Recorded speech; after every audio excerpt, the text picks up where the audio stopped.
Aquí está semana de Jorge Gómez. retraso y de receso. Porque Candidato a la gobernación de Antioquia, Jorge Gómez. Jorge, buenos días. Buenos días, ¿Cómo está, Felipe, hombre? Linda, Carlos, un saludo muy, muy fraternal. Muchas gracias por la invitación. Oiga, Animado. hombre, un asunto. Usted se sintió ganador del debate de hace 8 días. Muchos dijeron que usted había ganado ese debate que hicimos aquí en Teleantioquia con los candidatos a la gobernación. ¿Cómo se sintió ese martes en la noche? Felipe, yo me sentí muy bien porque pues uno tiene conocimiento del departamento, una trayectoria larga de vida pública, pero me sentí mejor cuando unos analistas independientes que ustedes invitaron acá Sí. me dieron como ganador en el debate. Yo Sí. le aseguro que esas personas yo no las conozco, era la primera vez que las veía en la vida. Sí, sí, sí. Y porque a mí me dijeron, pues la gente ¿usted cuánto le pagó a esos analistas? Y le dije, hombre, no, esos analistas ni los conozco. Pero realmente hay detrás de eso, pues modestia aparte, porque la modestia falsa es una pendejada, ¿no? Yo tengo un conocimiento mucho mayor que la mayor parte de los candidatos del departamento de Antioquia. Es que yo llevo trasegando este departamento y luchando por los derechos ciudadanos de los antioqueños desde el año 71. Tema cafetero, No es, el tema es un recorrido que así valorización, sea uno tanta muy historia. bruto, algo se le pega.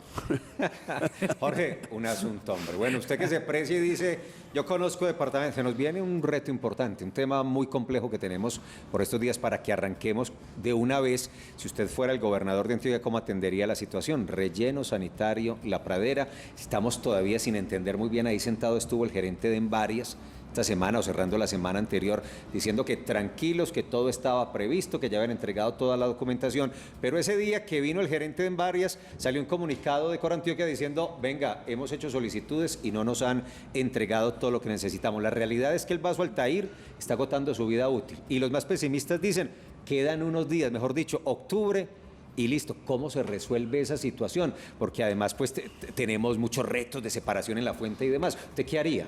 Bueno, es gravísima la situación, pues no, se cae de su peso, no va a repetir eso. Pero yo creo que aquí toca hacer una especie de acuerdo y hagámonos pasito, porque finalmente la irresponsabilidad de esta administración municipal es enorme. O sea, el desgreño administrativo encabezado por Daniel Quintero no tiene parangón en la historia de Medellín. Y llegamos a esta situación porque privilegiaron otras actividades costosísimas, como por ejemplo el cargue lateral.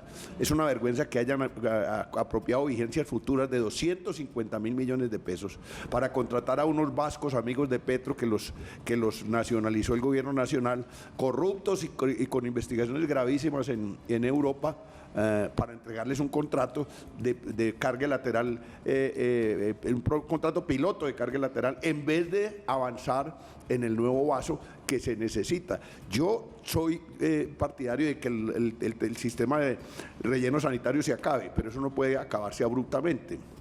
Habrá que hacer una etapa de transición, porque ahí lo que se está botando es plata, lo que se está tirando en el relleno sanitario es dinero, material orgánico que se puede convertir en abono y en energía, y material inorgánico que se puede reciclar.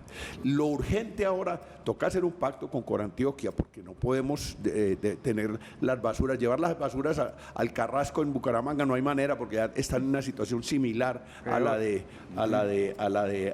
aquí, de la Pradera, en mi pueblo, ¿no? Porque me tiraron el basurero para el pueblo mío, para Don Matías. Usted de Don Matías. el orden de Don Matías. Y toca hacer un acuerdo para hacer una transición, porque la irresponsabilidad pues la vamos a pagar todos, porque o la pagamos con basura sin recoger o la pagamos haciendo Pero, Jorge, una especie escúcheme, de mirar para otro lado y seguir votando ahí mientras ¿Acuerdo en qué sentido? ¿Qué podemos hacer? Porque incumplir las normas ambientales no podemos. Generar riesgo, si es que el dique está en riesgo, pues tampoco podemos echarle más al Altair. Pero bueno, esto lo aventuro yo. Aquí han dado diferentes versiones sobre el estado del Vaso Altair. ¿Acuerdo en qué sentido? Pues acuerdo en que haya una especie de impunidad sobre la violación de las normas ambientales. Porque es que la situación, el hecho es el siguiente: usted o deja de recoger las basuras o las lleva a disponer en otro sitio o las sigue disponiendo en el vaso actual.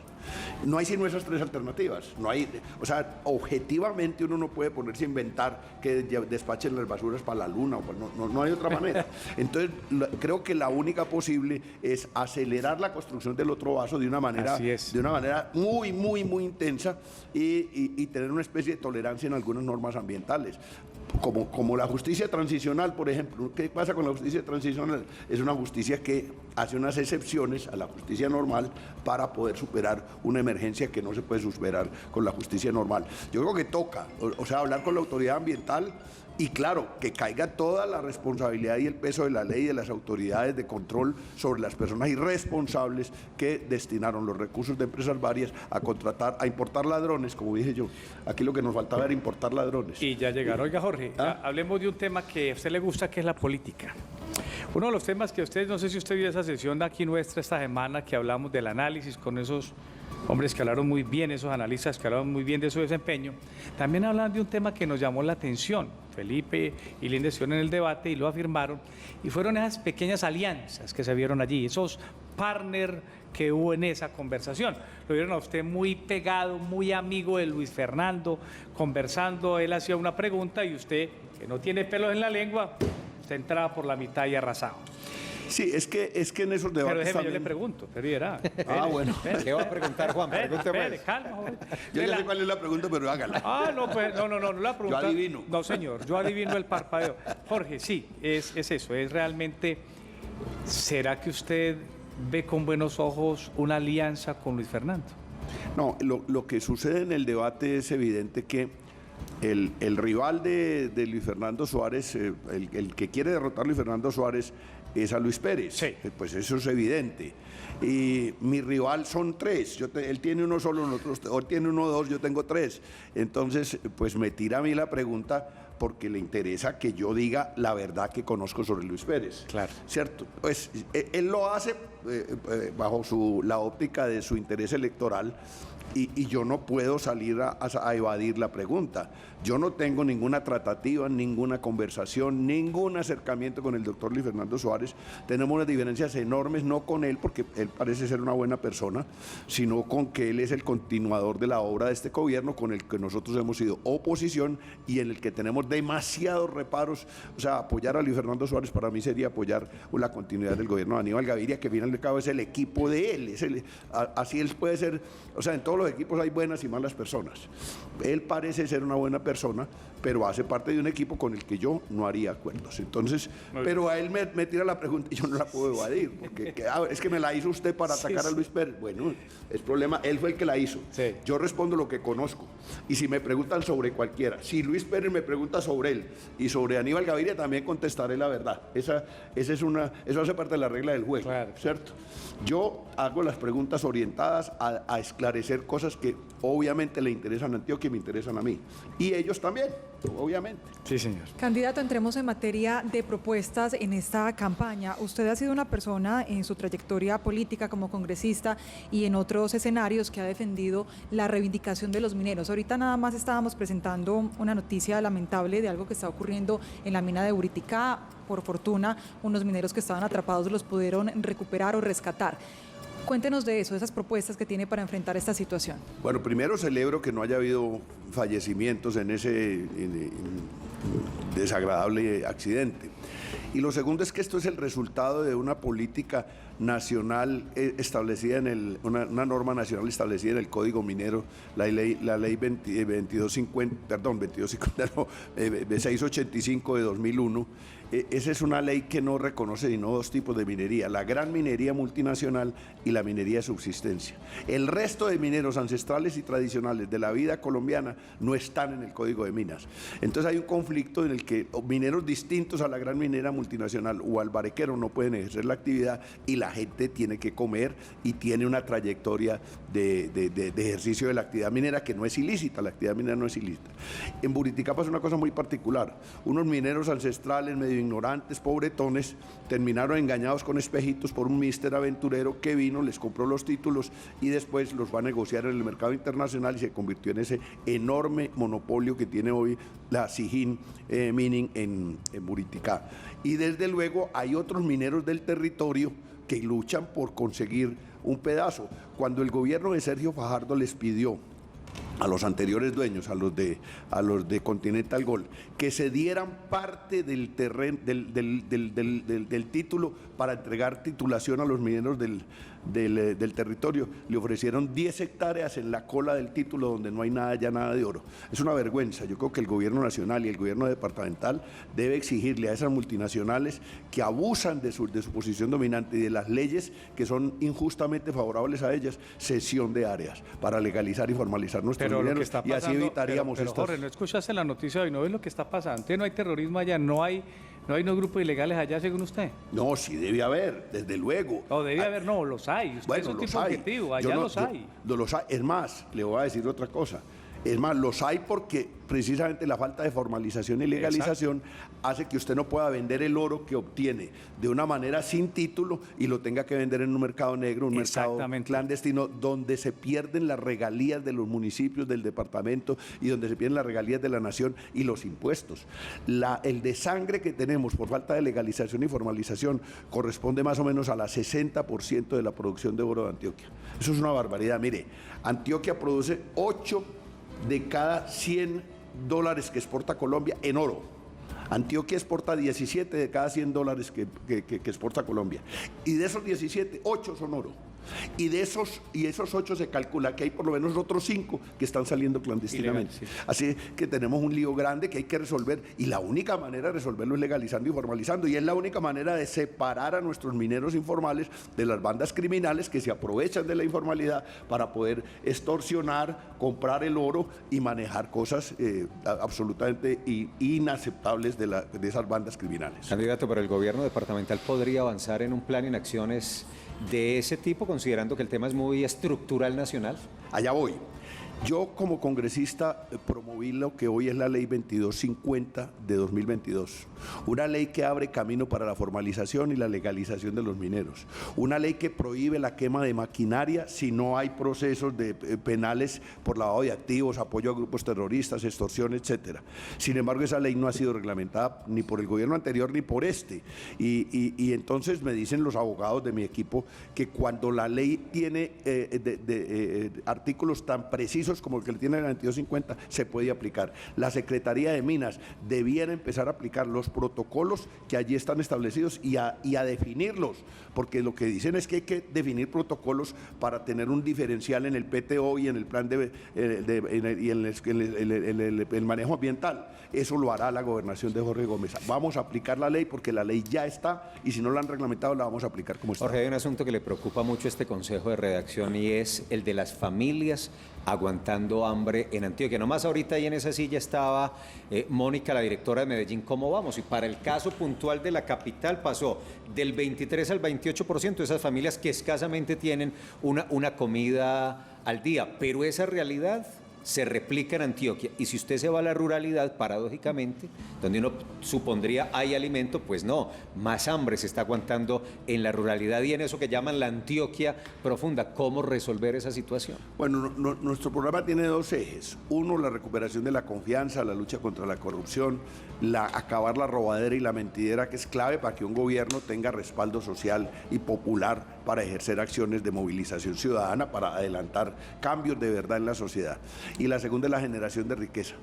Yo no encuentro otra posibilidad. Mantener subsidios a la gente que está aguantando hambre, desde luego que hay que hacerlo, porque no podemos dejar morir la gente de hambre, pero los subsidios no pueden ser eternos. Usted no puede tener subsidios toda la vida, eso es insostenible. Entonces lo que hay que hacer es generar riqueza.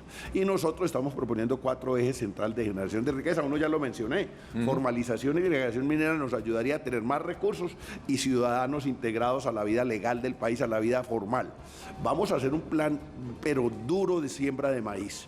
Nosotros ya encontramos que el diferencial entre el maíz importado y el maíz nacional radica principalmente en el costo del transporte desde los sitios de producción a los sitios de consumo, y la gobernación de Antioquia se va a dar una pela en mi administración para subsidiar el transporte del cultivo de maíz, y vamos a impulsar duro el cultivo de maíz. Hay líneas de crédito, hay crédito subsidiado, etcétera, etcétera. Lo que necesitamos es... ¿Y en dónde sería eso, Jorge? Porque ya en el Bajo Cauca tenemos un distrito del maíz que está ahí despuntando. Veíamos fotos de germinando esos cultivos.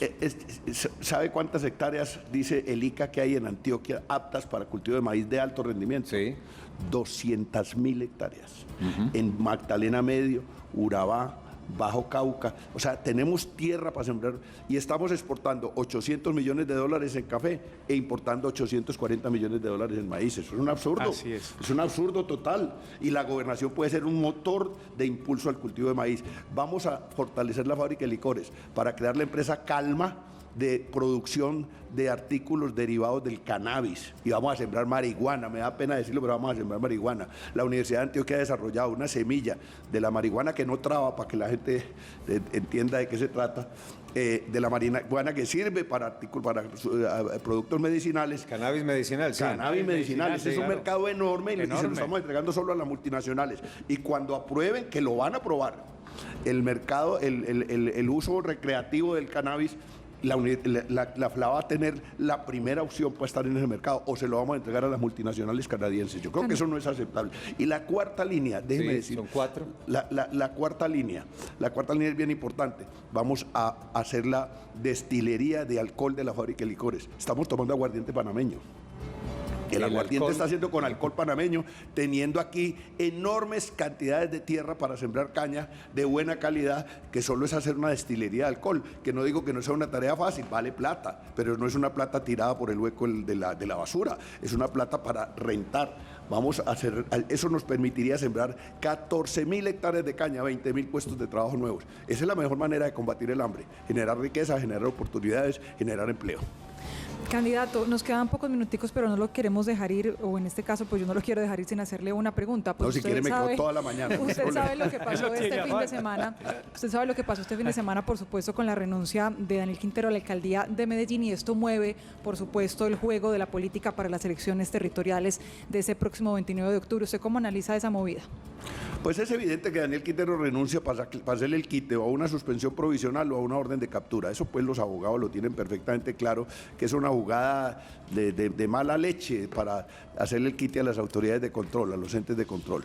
Pero porque además, si uno se pone a mirar objetivamente, Daniel Quintero no le aporta ni un voto ni un peso más a la campaña de Upegui. O sea, la plata ya se la dieron, la plata se la están gastando, que es plata de nosotros, se la están gastando en una cosa multimillonaria de la campaña de ese muchacho Upegui. Y los votos de Quintero ya estaban en la campaña de Upegui. O sea, lo que le aporta es nada, en votos y en plata. Y al candidato a la lo que se gobernación. salva es él. Y al candidato a la gobernación, ¿cómo lo A ve? Esteban Restrepo. A Esteban. Ese Esteban Restrepo está más perdido que el hijo de Limber, como decían los abuelos. Ese no conoce Antioquia, no sabe de qué se trata, no sabe de qué está hablando. Esa propuesta de hacer una carretera para llegar a Panamá, y que por ahí van a pasarlo. Esta es una cosa curiosa, ¿no? José Obdulio Gaviria una vez dijo que en Colombia se habían acabado, que no había desplazados sino migrantes, ¿cierto? Sí. Y este avanzó, ya no hay migrantes sino turistas. Esos migrantes van a pagar los peajes para pagar la carretera esa que vale 25 billones de pesos. Como si Panamá tuviera, si eso fuera así de sencillo, los ciudadanos no se pueden dejar embolatar. Cogían un avión en el aeropuerto José María Córdoba y aterrizaban en el Tocumen de Panamá. Eso es más barato y menos peligroso que pasar el tapón del Darién. Cuando lleguen a Panamá la carretera ya va a haber una aduana de la inmigración y les va a decir usted no puede entrar, o si entra como inmigrante ilegal. Bueno, una cosa realmente. Oiga. Yo no creo que Daniel Quintero le mueva un milímetro en la aguja de las encuestas a ese pobre muchacho. Oiga, faltan 2 minutos, Jorge. Preguntas cortas para respuestas cortas. Me dejó pensando usted lo que dijo, yo voy hasta el final, pero es que si ustedes siguen así, pues va a llegar uno de los que siempre está ahí en las encuestas y se quedan buenos mirando para el páramo, o otros que ustedes quisieran estar juntos. Usted finalmente dice, voy hasta el final, voy fijo hasta el final, no hay forma de unos acuerdos, diga usted con cualquiera de ellos que diga, le puedo bloquear la llegada a uno con el que yo sé que si no nos unimos, este puede llegar. Yo he estado siempre en contra Sí. de votar escoger entre el más malo y el peor. Esa es la tragedia de Colombia. Sí. Nos ponen a escoger entre el SIDA y la hepatitis B. Yo no, yo creo que aquí yo tengo un programa distinto a todos, un programa que no tiene compatibilidad con ninguno de los. Ya. Pues había alguna compatibilidad con Halevi, cuando sonó Camilo Calle como candidato había algunas cercanías. O sea, no es que no haya ninguna compatibilidad, puede haber coincidencias con algunos, pero coincidencias que no son de la médula del programa. Y entonces nosotros nos ponemos a analizar, bueno, entonces nosotros nos unimos escogemos a uno con el que no estamos de acuerdo para ganar. No, nosotros somos del que no todo vale. No es que vale, que hay que ganar con el que vamos a ganar, así tengamos reparos grandes sobre la gestión de este gobierno, por ejemplo, que es que nos insisten que nos aliemos con Luis Fernando Suárez. Tenemos tantos reparos sobre esta administración que eso nos aleja. Claro. Yo una vez enfrenté a Luis Fernando Suárez y le dije, si usted rompe con esta administración, nosotros miramos una posibilidad de hacer acuerdo con usted. Dijo, mi lealtad con el doctor Aníbal Gaviria está a toda prueba. Ya respondió él, porque yo haría un acuerdo con quien tenga una línea de separación de las actuales orientaciones de este gobierno, y no las hacen. Yo no es culpa mía, es culpa de ellos. Siempre claro, siempre directo. Siempre. Jorge Gómez siempre ha sido así desde que lo conocemos hace décadas ya, y es candidato a la gobernación de Antioquia, y es una de esas 10 alternativas que está en competencia. Jorge, Desde muchas que gracias. tenía el pelo negro, palabra de honor. Muy amable, señor. hombre. Volveremos a hablar. Recuerde Bueno. que el jueves 26 de octubre, Jueves 26, tenemos otro sí, señor. debate. Y si Ahí quiere lo vuelvo esperamos. mañana, no hay problema. No, yo sé que sí, que usted está disponible. 8:43, Jorge Gómez, candidato a la gobernación de Antioquia.